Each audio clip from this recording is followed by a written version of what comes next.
নমস্কার, কলকাতা টিভিতে আপনাদের সকলকে স্বাগত। আমি আশিস চট্টোপাধ্যায়।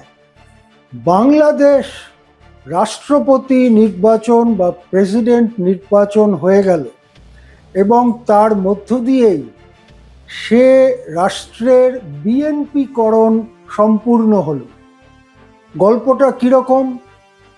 2024 সালের 5 আগস্ট নাটকীয় ঘটনাবলী সকাল থেকে তার আগের কদিন ধরেই চলছে। প্রধানমন্ত্রী তখনও শেখ হাসিনা। শেখ হাসিনার বাড়ি ঘিরে ফেলল উন্মত্ত জনতা। সম্ভবত সেনাবাহিনীর তৎপরতায় 45 মিনিট সময় তাকে দেওয়া হয়েছিল যে আপনি বেরিয়ে আসুন। 45 মিনিটের মধ্যে যা কিছু হাতের সামনে পেয়েছেন তাই নিয়ে শেখ হাসিনা বিমানবন্দরের উদ্দেশ্যে রওনা হয়েছিলেন এবং তারপর ভারতে আশ্রয় পেয়েছিলেন। ভারতে এখনও রয়েছেন শেখ হাসিনা। কিন্তু বাংলাদেশে সেই সময় একটি অন্তর্বর্তী সরকার গঠিত হলেও মোহাম্মদ ইউনূসের নেতৃত্বে রাষ্ট্রপতি থেকে যান মোহাম্মদ শাহাবুদ্দিন চুপ্পু। রাষ্ট্রপতি থেকে যান মোহাম্মদ শাহাবুদ্দিন চুপ্পু, যিনি আওয়ামী লীগ অর্থাৎ শেখ হাসিনার দলের একজন গুরুত্বপূর্ণ নেতা। তার রাষ্ট্রপতির আমলেই মোহাম্মদ ইউনূসরা শপথ নেন। তারা কেয়ারটেকার সরকার চালান বেশ কিছুদিন, তাদেরকে উপদেষ্টা বলা হতো। তারপরে দেশে নির্বাচন হয়। নির্বাচনে আওয়ামী লীগকে অংশগ্রহণ করা থেকে নিষিদ্ধ করা হয়। নির্বাচনে বাংলাদেশ ন্যাশনালিস্ট পার্টি বা বিএনপি 2/3 গরিষ্ঠতা পায় এবং প্রায় 1/3 আসন পেয়ে চমকে দেয় একেবারে মৌলবাদী অংশ বাংলাদেশের। এরপরে তারেক রহমানের নেতৃত্বে বাংলাদেশে সরকার গঠিত হয়, কিন্তু তখনও রাষ্ট্রপতি পদে থেকে যান মোহাম্মদ শাহাবুদ্দিন চুপ্পু, যিনি আওয়ামী লীগের গুরুত্বপূর্ণ নেতা।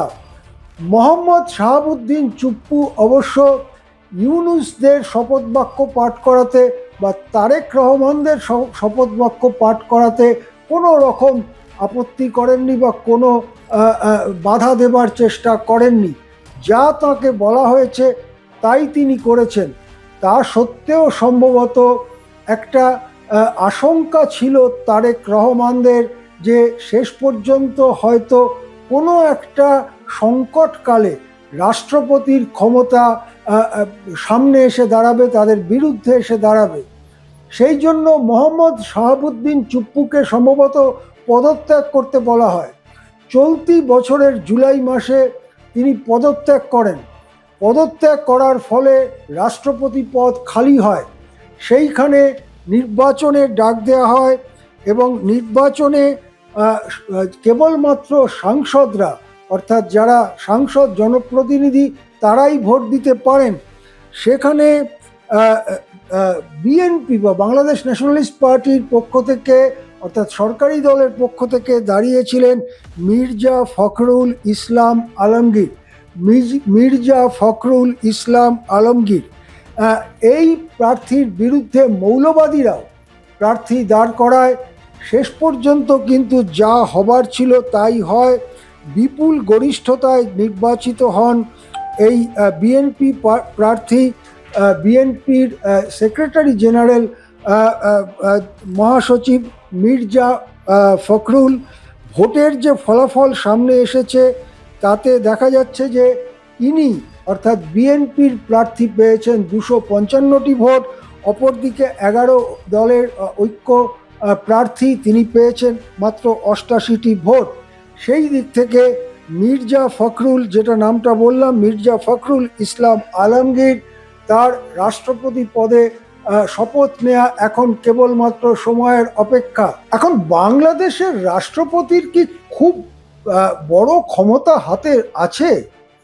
বাংলাদেশের যে বর্তমান সংবিধানের চেহারা তাতে বাংলাদেশের প্রেসিডেন্টের ক্ষমতা বলা যেতে পারে কিছুটা মানে যেটাকে বলে সেরিমোনিয়াল, বা মানে কিছুটা মানে একটা দেখানোর মতো যে তিনি রাষ্ট্রপ্রধান, আসলে তার কাছে তেমন কোনো ক্ষমতা নেই। এখানে রাষ্ট্র সে দেশে সেই রাষ্ট্রের সংবিধানে যেটা বলা আছে, তিনি প্রাইম মিনিস্টার এবং তার ক্যাবিনেটকে নিয়োগ করেন। শুধু দেখতে হবে যে প্রাইম মিনিস্টার সাংসদ কিনা এবং সংসদে তার অধিকাংশের সমর্থন আছে কিনা। এটা প্রায় বাধ্য তিনি করতে, না করলে কোনো উপায় নেই।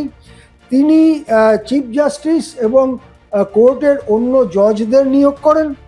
তিনি বাংলাদেশের নির্বাচন কমিশন নিয়োগ করেন এবং কোনো লোকের খুব বড় সাজা হলে, যথা মৃত্যুদণ্ড হলে, তাকে জীবন ফিরিয়ে দেওয়া বা শাস্তি কমানোর ক্ষমতা তার কাছে রয়েছে।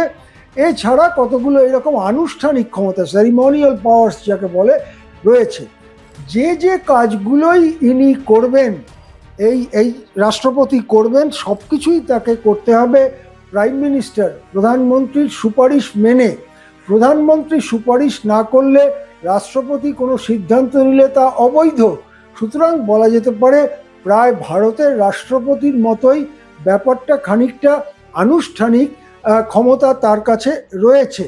তবে কোনো সংকটকালে, যেমন শেখ হাসিনাকে সে দেশে মৃত্যুদণ্ড দেওয়া হয়েছে, এখন শেখ হাসিনা যদি সে দেশে ফিরে যায় এবং তার মৃত্যুদণ্ড কার্যকরী করার জায়গায় চলে যায়, সেক্ষেত্রে শেখ হাসিনা যদি প্রাণ ভিক্ষা চেয়ে রাষ্ট্রপতির কাছে আবেদন করেন, তাহলে আওয়ামী লীগের রাষ্ট্রপতি যদি থাকতো, সেই রাষ্ট্রপতি তাকে তার শাস্তির মেয়াদ কমিয়ে দিতে পারতেন।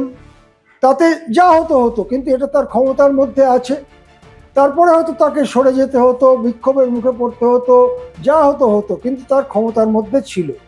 এখন তার সরে যাওয়ার পরে বিএনপির নেতা রাষ্ট্রপতি হওয়ার ফলে শেখ হাসিনার মৃত্যুদণ্ড কমানোর জন্য যদি কোনো আর্জি তার কাছে জমাও পড়ে, তিনি তারেক রহমান প্রধানমন্ত্রী তার কথাতে পুরোপুরি চলবেন এবং সেখানে নিজস্ব বিচার বুদ্ধি তিনি প্রয়োগ করবেন না, এটাই আশা করা যায়। এইরকমভাবে তার কাছে যে ক্ষমতাগুলো আছে তা প্রধানমন্ত্রী নির্ভর হলেও কোনো ঝুঁকি নিতে না চেয়ে তারেক রহমান পূর্ববর্তী প্রধানমন্ত্রী মোহাম্মদ শাহাবুদ্দিনকে সম্ভবত পদত্যাগ করতে বলেন, তিনি স্বাস্থ্যের কারণ দেখিয়ে সরে যান।